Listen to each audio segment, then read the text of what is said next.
नमस्कार। प्रस्तुत है मुंशी प्रेमचंद जी की रचना निर्मला। बाबू उदय भानुलाल का मकान बाजार बना हुआ है। बरामदे में सुनार के हथौड़े और कमरे में दर्जी की सुइयां चल रही है। सामने नीम के नीचे बड़ई चारपाइयां बना रहा है। खपरेल में हलवाई के लिए भट्टा खोदा गया है। मेहमानों के लिए अलग एक मकान ठीक किया गया है। यह प्रबंध किया जा रहा है कि हर एक मेहमान के लिए एक एक चारपाई, एक एक कुर्सी और एक एक मेज हो। हर 3 मेहमानों के लिए एक कहार रखने की तजवीज़ हो रही है। अभी बारात आने में 1 महीने की देर है, लेकिन तैयारियां अभी से हो रही हैं। बारातियों का ऐसा सत्कार किया जाए कि किसी को जबान हिलाने का मौका न मिले। वे लोग भी याद करें कि किसी के यहाँ बारात में गए थे। पूरा मकान बर्तनों से भरा हुआ है। चाय के सेट है, नाश्ते की तश्तरियाँ, थाल, लोटे, गिलास।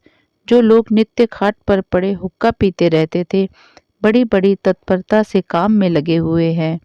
अपनी उपयोगिता सिद्ध करने का ऐसा अच्छा अवसर उन्हें फिर बहुत दिनों के बाद मिलेगा। जहाँ एक आदमी को जाना होता है, 5 दौड़ते हैं। काम कम होता है, हुल्लड़ अधिक। जरा जरा सी बात पर घंटों तर्क वितर्क होता है और अंत में वकील साहब को आकर निर्णय करना पड़ता है।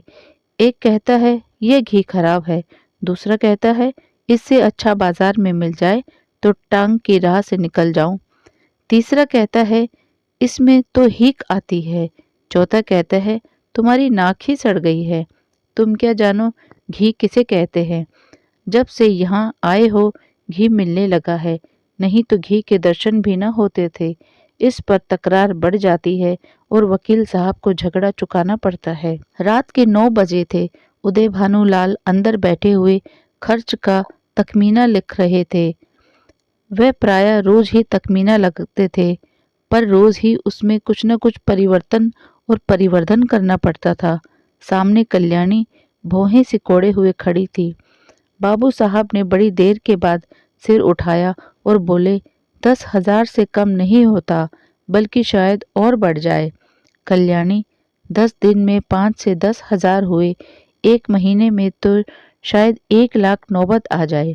उदय भानु, क्या करूं, जग हंसाई भी तो अच्छी नहीं लगती। कोई शिकायत हुई तो लोग कहेंगे नाम बड़े दर्शन थोड़े। फिर जब वह मुझसे दहेज 1 पाई नहीं लेते तो मेरा भी कर्तव्य है कि मेहमानों के आदर सत्कार में कोई बात उठा न रखूं। कल्याणी, जब से ब्रह्मा ने सृष्टि रची तब से आज तक कभी बारातियों को कोई प्रसन्न नहीं रख सकता। उन्हें दोष निकालने और निंदा करने का कोई न कोई अवसर मिल ही जाता है। जिसे अपने घर सूखी रोटियां भी मयस्सर नहीं, वह तो बारात में जाकर तानाशाह बन बैठता है। तेल खुशबूदार नहीं, साबुन टके सेर का जाने कहाँ से बटोर लाए। कहार बात नहीं सुनते, लालटेनें धुआं देती हैं, कुर्सियों में खटमल है, चारपाइयाँ ढीली हैं, जनवासे की जगह हवादार नहीं है। ऐसी ऐसी 1000 शिकायतें होती रहती है। उन्हें आप कहाँ तक रोकिएगा। अगर ये मौका ना मिला तो और कोई ऐब निकाल लिए जाएंगे। भाई, ये तेल तो रंडियों के लगाने के लायक है, हमें तो सादा तेल चाहिए। जनाब ने ये साबुन नहीं भेजा है, अपनी अमीरी की शान दिखाई है, मानो हमने साबुन देखा ही नहीं। ये कहार नहीं, यमदूत हैं, जब देखिए सिर पर सवार। लालटेनें ऐसी भेजी है कि आंखें चमकने लगती हैं। अगर 10-5 दिन इस रोशनी में बैठना पड़े तो आंखें फूट जाएं। जनवासा क्या है, अभागे का भाग्य, जिस पर चारों तरफ से झोंके आते रहते हैं। मैं तो यही कहूंगी कि बारातियों के नखरों का विचार ही छोड़ दो। उदय भानु, तो आखिर तुम मुझे क्या करने को कहती हो। कल्याणी, कह तो रही हूँ, पक्का इरादा कर लो कि 5,000 से अधिक न खर्च करूंगा। घर में तो टका है नहीं, कर्ज ही के भरोसे ठहरा, तो इतना कर्ज क्यों ले कि जिंदगी में अदा न हो। इसलिए मेरे और बच्चे भी तो हैं, उनके लिए भी तो कुछ चाहिए। उदय भानु, तो आज मैं मरा जाता हूँ। कल्याणी, जीने मरने का हाल कोई नहीं जानता। कल्याणी, इसमें बिगड़ने की तो कोई बात नहीं, मरना एक दिन सभी को है। कोई यहाँ अमर होके थोड़े ही आया है। आंखें बंद कर लेने से तो होने वाली बात न टलेगी। रोज आंखों देखती हूँ, बाप का देहांत हो जाता है, उसके बच्चे गली गली ठोकरे खाते फिरते हैं। आदमी ऐसा काम ही क्यों करे? उदय भानु ने जलकर कहा। जो अब समझ लूं कि मेरे मरने के दिन निकट आ गए। यही तुम्हारी भविष्यवाणी है। सुहाग से स्त्रियों का जी उबते नहीं सुनता था। आज ये नई बात हुई। रंडापे में भी कोई सुख होगा ही। कल्याणी, तुमसे दुनिया की कोई भी बात कही जाती है तो जहर उगलने लगते हो। इसलिए ना कि जानते हो इसे कहीं टिकना नहीं है, मेरी ही रोटियों पर पड़ी हुई है या और कुछ। जहाँ कोई बात कही बस सिर हो गए, मानो मैं घर की लौंडी हूँ। मेरे केवल रोटी और कपड़े का नाता है। जितना ही मैं दबती हूँ तुम और भी दबाते हो। मुफ्तखोर माल उड़ाए, कोई मुंह न खोले। शराब कबाब में रुपए लुटे, कोई जबान न हिलाए। वे सारे कांटे मेरे बच्चों के ही लिए तो बोए जा रहे हैं। उदय भानुलाल, तो मैं क्या तुम्हारा गुलाम हूँ? कल्याणी, तो क्या मैं तुम्हारी लौंडी हूँ? उदय भानुलाल, ऐसे मर्द और होंगे जो औरतों के इशारों पर नाचते हैं। कल्याणी, तो ऐसी स्त्रियां भी होंगी जो मर्दों की जूतियां सहा करती हैं। उदय भानुलाल, मैं कमा कर लाता हूँ, जैसे चाहूं खर्च कर सकता हूँ, किसी को बोलने का अधिकार नहीं। कल्याणी, तो आप अपना घर संभालिए। ऐसे घर को मेरा दूर ही से सलाम है, जहाँ मेरी कोई पूछ नहीं। घर में मैं तुम्हारा जितना अधिकार है उतना ही मेरा भी, इससे जो भर भी कम नहीं। अगर तुम अपने मन के राजा हो तो मैं भी अपने मन की रानी हूँ। तुम्हारा घर तुम्हें मुबारक रहे। मेरे लिए पेट की रोटियों की कमी नहीं। तुम्हारे बच्चे हैं, मारो या जिलाओ। ना आंखों से देखूंगी ना पीड़ा होगी। आंखें फूटी, पीर गई। उदय भानु, क्या तुम समझती हो कि तुम न संभालोगी तो मेरा ही घर ही नहीं संभलेगा? मैं अकेले ऐसे 10-10 घर संभाल सकता हूँ। कल्याणी, कौन? अगर आज के महीने दिन मिट्टी में न मिल जाए तो कहना कोई कहती थी। यह कहते कहते कल्याणी का चेहरा तमतमा उठा। वह झमक कर उठी और कमरे के द्वार की ओर चली। वकील साहब मुकदमे में तो खूब मीन मेख निकालते थे, लेकिन स्त्रियों के स्वभाव का उन्हें कुछ यूं ही सा ज्ञान था। ऐसी एक सी विद्या है जिसमें आदमी बूढ़ा होने पर भी कोरा रह जाता है। अगर वे अब भी नरम पड़ जाते और कल्याणी का हाथ पकड़कर बिठा लेते तो शायद वह रुक जाती, लेकिन आपसे यह तो हो न सका। उल्टे चलते चलते एक और चरका दिया। बोले, मैके का घमंड होगा। कल्याणी ने द्वारा पर रुककर पति की ओर लाल लाल नेत्रों से देखा और बिफर कर बोली, मैके वाले मेरी तकदीर के साथी नहीं, और न मैं इतनी नीच हूं कि उनकी रोटियों पर जा पड़ूं। उदय भानु, तब कहाँ जा रही हो? कल्याणी, तुम ये पूछने वाले कौन होते हो? ईश्वर की सृष्टि में असंख्य प्राणियों के लिए जगह है, क्या मेरे लिए ही जगह नहीं है? यह कहकर कल्याणी कमरे के बाहर निकल गई। आंगन में आकर उसने एक बार आकाश की ओर देखा, मानो तारागण को साक्षी दे रही है कि मैं इस घर में कितनी निर्दयता से निकाली जा रही हूँ। रात के 11 बज गए थे। घर में सन्नाटा छा गया था। दोनों बेटों की चारपाई उसी के कमरे में रहती थी। वह अपने कमरे में आई, देखा चंद्र भानु सोया है। सबसे छोटा सूर्य भानु चारपाई पर उठ बैठा है।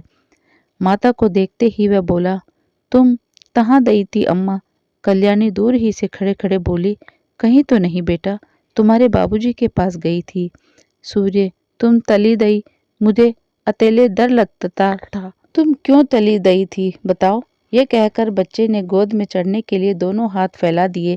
कल्याणी अब अपने को रोक न सकी। मातृ स्नेह और सुधा प्रवाह से उसका संतप्त हृदय परिपल्लवित हो गया। हृदय के कोमल पौधे जो क्रोध के ताप से मुरझा गए थे, फिर हरे हो गए। आंखें सजल हो गई। उसने बच्चे को गोद में उठा लिया और छाती से लगाकर बोली, तुमने पुकार क्यों न लिया बेटा? सूर्य, पुतालता तो ता, तुम थुनती न थी। बताओ अब तो कभी न दाओगी? कल्याणी, नहीं भैया, अब नहीं जाऊंगी। यह कहकर कल्याणी सूर्य भानु को लेकर चारपाई पर लेटी। माँ के हृदय से लिपटते ही बालक निशंक होकर सो गया। कल्याणी के मन में संकल्प विकल्प होने लगे। पति की बातें याद आती तो मन होता घर को तिलांजलि देकर चली जाऊं, लेकिन बच्चों का मुंह देखती तो वात्सल्य से चित्त गदगद हो जाता। बच्चों को किस प्रकार छोड़कर जाऊं? मेरे इन लालों को कौन पालेगा? ये किसके होकर रहेंगे? कौन प्रातःकाल इन्हें दूध और हलवा खिलाएगा? कौन इनकी नींद सोएगा, इनकी नींद जागेगा? बेचारे कौड़ी के 3 हो जाएंगे। नहीं प्यारो, मैं तुम्हें छोड़कर नहीं जाऊंगी, तुम्हारे लिए सब कुछ सह लूंगी। निरादर, अपमान, जली कटी, खोटी खरी, घुड़की झिड़की, सब तुम्हारे लिए सहूंगी। कल्याणी तो बच्चे को लेकर लेटी, पर बाबू साहब को नींद न आई। उन्हें चोट करने वाली बातें बड़ी मुश्किल से भूलती थी। उफ, ये मिजाज, मानो मैं ही इनकी स्त्री हूँ। बात मुंह से निकालनी मुश्किल है। अब मैं इनका गुलाम होकर रहूं। घर में अकेली यह रहे और बाकी जितने अपने बेगाने हैं सब निकाल दिए जाएं। जला करती है, मनाती है कि ये किसी तरह मरे तो मैं अकेली आराम करूं। दिल की बात मुंह से निकल ही आती है, चाहे कोई कितना ही छिपाए। कई दिन से देख रहा हूं, ऐसे ही जली कटी सुनाया करती है। मेके का घमंड होगा, लेकिन वहां कोई भी न पूछेगा। अभी सब आओ भगत करते हैं, जब जाकर सिर पर पड़ जाएगी तब आटे दाल का भाव मालूम हो जाएगा। रोती हुई आवेगी, वाह रे घमंड। सोचती है मैं ही ये गृहस्थी चलाती हूँ। अभी 4 दिन को कहीं चला जाऊं तो मालूम हो जाएगा, सारी शेखी किरकिरी हो जाएगी। एक बार इनका घमंड तोड़ ही दूं, जरा वैधव्य का मजा भी चखा दूं। न जाने इनकी हिम्मत कैसे पड़ती है कि मुझे यूं कोसने लगती हैं। मालूम होता है प्रेम इन्हें छू नहीं गया, या समझती हैं ये घर से इतना चिमटा हुआ है कि इसे चाहे जितना कोसूं टलने का नाम न लेगा। यही बात है, पर यहाँ संसार से चिमटने वाले जीव नहीं है। जहन्नुम में जाए यह घर, जहाँ ऐसे प्राणियों से पाला पड़े। घर है या नर्क। आदमी बाहर से थका मांदा आता है तो उसे घर में आराम मिलता है। यहाँ आराम के बदले कोसने सुनने पड़ते हैं। मेरी मृत्यु के लिए व्रत रखे जाते हैं। यह है 25 वर्ष के दाम्पत्य जीवन का अंत। बस चल ही दूं। जब देख लूंगा इनका सारा घमंड धूल में मिल गया और मिजाज ठंडा हो गया तो लौट आऊंगा। 4-5 दिन काफी होंगे। लो, तुम भी याद करोगी किसी से पाला पड़ा था। यही सोचते हुए बाबू साहब उठे, रेशमी चादर गले में डाली, कुछ रुपए लिए, अपना कार्ड निकाला, दूसरे कुर्ते की जेब में रखा, छड़ी उठाई और चुपके से बाहर निकले। सब नौकर नींद में मस्त थे। कुत्ता आहट पाकर चौंक पड़ा और उनके साथ हो लिया। पर यह कौन जानता था कि यह सारी लीला विधि के हाथों रची जा रही है। जीवन रंगशाला का वह निर्दय सूत्रधार किसी अगम गुप्त स्थान पर बैठा हुआ अपनी जटिल क्रूर क्रीड़ाएं दिखा रहा है। यह कौन जानता था कि नकल असल होने जा रही है, अभिनय सत्य का रूप ग्रहण करने वाला है। निशा ने इंदु को परास्त करके अपना साम्राज्य स्थापित कर लिया था। उसकी पैशाचिक सेना ने प्रकृति का आतंक जमा रखा था। सद्वृत्तियों को मुंह छिपाए पड़ी थी और कुवृत्तियां विजय गर्व से इठलाती फिरती थी। वन में वन्य जंतु शिकार की खोज में विचार रहे थे और नगरों में नर पिशाच गलियों में मंडराते फिरते थे। बाबू उदय भानु लाल लपके हुए गंगा की ओर चले जा रहे थे। उन्होंने अपना कुर्ता घाट के किनारे रखकर 5 दिन के लिए मिर्जापुर चले जाने का निश्चय किया था। उनके कपड़े देखकर लोगों को डूब जाने का विश्वास हो जाएगा। कार्ड कुर्ते की जेब में था। पता लगाने में कोई दिक्कत न हो सकती थी। दम के दम में सारे शहर में खबर मशहूर हो जाएगी। 8 बजते बजते तो मेरे द्वार पर सारा शहर जमा हो जाएगा। तब देखूं देवी जी क्या करती हैं। यही सोचते हुए बाबू साहब गलियों में चले जा रहे थे। सहसा उन्हें अपने पीछे किसी दूसरे आदमी के आने की आहट मिली। समझे कोई होगा, आगे बढ़े, लेकिन जिस गली में वह मुड़ते उसी तरफ वह आदमी भी मुड़ता था। तब बाबू साहब को आशंका हुई कि यह आदमी मेरा पीछा कर रहा है। ऐसा आभास हुआ उसकी नीयत साफ नहीं। उन्होंने तुरंत जेबी लालटेन निकाली और उसके प्रकाश से उस आदमी को देखा। एक वरिष्ठ मनुष्य कंधे पर लाठी रखे चला आता था। बाबू साहब उसे देखते ही चौंक पड़े। यह शहर का छटा हुआ बदमाश था। 3 साल पहले उस पर डाके का अभियोग चला था। उदय भानु ने उस मुकदमे में सरकार की ओर से पैरवी की थी और इस बदमाश को 3 साल की सजा दिलाई थी। तभी से वह उनके खून का प्यासा हो रहा था। कल ही वह छूट कर आया था। आज देवात साहब अकेले रात को दिखाई दिए तो उसने सोचा कि यह इनसे दाव चुकाने का अच्छा मौका है। ऐसा मौका शायद ही फिर कभी मिले। तुरंत पीछे हो लिया और वार करने की घात ही में था। बाबू साहब ने जेबी लालटेन जलाई। बदमाश जरा ठिठक कर बोला, क्यों बाबूजी, पहचानते हो? मैं हूँ मतई। बाबू साहब ने डपट कर कहा, तुम मेरे पीछे पीछे क्यों आ रहे हो? मतई, क्यों? किसी को रास्ता चलने की मनाही है? यह गली तुम्हारे बाप की है? बाबू साहब जवानी में कुश्ती लड़े थे, अब भी हष्ट पुष्ट आदमी थे, दिल के भी कच्चे न थे। छड़ी संभाल कर बोले, अभी शायद मन नहीं भरा, अब की 7 साल को जाओगे। मतई, मैं 7 साल को जाऊंगा या 14 साल को, पर तुम्हें जिंदा न छोड़ूंगा। हाँ, अगर तुम मेरे पैरों पर गिरकर कसम खाओ कि अब किसी को सजा न कराऊंगा तो छोड़ दूं। बोलो मंजूर है? उदय भानु, तेरी शामत तो नहीं आई? मतई, शामत मेरी नहीं आई, तुम्हारी आई है। बोलो खाते हो कसम? एक। उदय भानु, तुम हटते हो कि मैं पुलिसमैन को बुलाऊं? मतई, 2।